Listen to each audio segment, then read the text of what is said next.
আপনার অ্যাকাউন্টের থেকে যদি অটোমেটিকলি পয়সা কেটে নেয় তাহলে এই ভিডিওটা আপনার জন্য খুবই স্পেশালি। তো গাইস আপনারা জানেন আমার এই পেজের জরিতে আপনাকে কিন্তু আমি অনেক ইনফরমেশন দেই। ইনফরমেশনটা হলো গাইস যাদের অ্যাকচুয়ালি ব্যাংকে অ্যাকাউন্ট আছে, যাদের ফোন পে আছে, এই ভিডিওটা তাদের জন্য কিন্তু খুবই একটা গুরুত্বপূর্ণ। অ্যাকচুয়ালি এই কথাটা আমি কি জন্য বলতেছি, আপনার যদি ফোন পের মধ্যে থেকে কোনো অ্যাকাউন্টের থেকে আপনার যদি পয়সা কেটে নেয় আপনি গমই পান না কি কারণে পয়সা কাটতেছে, তাহলে এই ভিডিওটা আপনার জন্য খুবই স্পেশালি। আপনার অ্যাকাউন্টের থেকে যদি পয়সা কাটে অ্যাকচুয়ালি পয়সাটা কি কারণে কাটতেছে, অ্যাকচুয়ালি ওইটার সম্পূর্ণ প্রসেস অ্যাকচুয়ালি কোন সিস্টেমে কোন থেকে পয়সা কাটতেছে এ টু জেড এই ভিডিওর জরিয়ে আপনারা দেখতে পারবেন।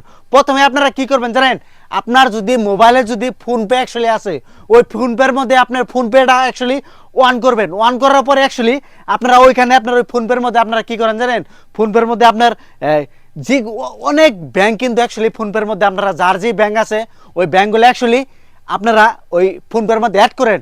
অ্যাড করার পরে একটা সেটিং আছে, এই সেটিংটা অ্যাকচুয়ালি আপনারা হয়তো কম বেশি কিছু মানে জানেন, কিছু মানে হয়তো জানেন না। ওই সেটিংটা যদি আপনি অটো মেরে থই দেন, অটো মেরে থই দিলে কিন্তু আপনার অ্যাকাউন্টের থেকে যে কোনো সার্ভিসের পয়সা কিন্তু অটোমেটিকলি কেটে নেব, আপনি গমই পাবেন না। আপনার অ্যাকাউন্টের থেকে যদি অটোমেটিকলি পয়সা কেটে নেয় তাহলে কীরকম লাগবে, কারণ আপনি তো অনেক ঘাবড়ে যাবেন, অনেক কিন্তু সমস্যা হয় অ্যাকচুয়ালি অটোমেটিক যদি পয়সা অ্যাকচুয়ালি কেটে নেয়। তাহলে এই ভিডিওটা আপনাদেরকে আমি ওই অটোমেটিক পয়সা কাটার থেকে অ্যাকচুয়ালি আপনাদেরকে আমি বাঁচাইতেছি। অ্যাকচুয়ালি কোন সিস্টেমে আপনার পয়সাটা আপনি বাঁচাবেন, সেভিং করবেন, আমি এই ভিডিওর জরিয়ে এ টু যেটা আপনাকে সম্পূর্ণ প্রসেস অ্যাকচুয়ালি দেখাই দেবো।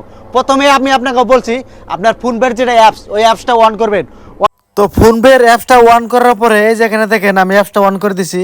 তো আমার মোবাইলে রিসার্চের ইন্টারফেস আছে, এইখানে দেখেন আমার পেজের মধ্যে দেখেন থ্রি ডটের মধ্যে টিভি দেওয়ার পরে এইখানে দেখেন এই যে দেখতে পারতেছেন অটো পে। এই অটো পে এর মধ্যে আমার দেখেন দুইটা সার্ভিস কিন্তু অ্যাক্টিভেট হয়েছে, এটা হলো লাইন বিল, আরও একটা হলো আপনার এই দেখেন আমি এটা কীভাবে অ্যাকচুয়ালি ডিলিট করি। এখানে কোনো একটা কমেন্ট সিলেক্ট করার পরে এখানে আপনার অটো পে আপনি ডিলিট করে দিবেন।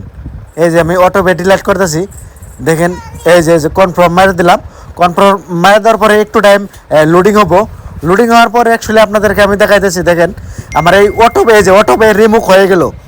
তো এরকম করে কিন্তু অনেক সার্ভিসগুলো অ্যাকচুয়ালি ফোনপের মধ্যে কিন্তু অ্যাক্টিভেশন হয়ে থাকে, আপনারা দিশা পান না। অটো পে অটোমেটিকলি মাসে মাসে কোনো সার্ভিস কাটা লাগলে অটো পে যদি করে দেন মানে অটোমেটিকলি পয়সা অ্যাকচুয়ালি কাটে নেয়। তো আমি ডাইরেক্ট এখান থেকে অ্যাকচুয়ালি রিমুভ করে দেবো। দেখেন আমি এই কারেন্ট বিলগুলো অ্যাকচুয়ালি রিমুভ করে দিলাম, দেখেন আমার কয় মাস কিন্তু একদম অটো পে করে কাটা নিছে। তো এরকম করে কিন্তু আপনার সার্ভিসগুলো অ্যাকচুয়ালি আপনারা বন্ধ করতে পারবেন, রিমুভ করতে পারবেন। তো ভিডিওটা কিন্তু আপনাদের জন্য খুবই একটা ইম্পর্টেন্ট একটা ভিডিওটা যে যেখান থেকে দেখতেছেন ভাই প্রচুর পরিমাণে শেয়ার করেন। আর আমার পেজের মধ্যে যদি এরকম ইনফরমেশন যদি লাগে তাহলে পেজটা ফলোতে রাখেন। তো ভিডিওটা দেখার জন্য অনেক ধন্যবাদ।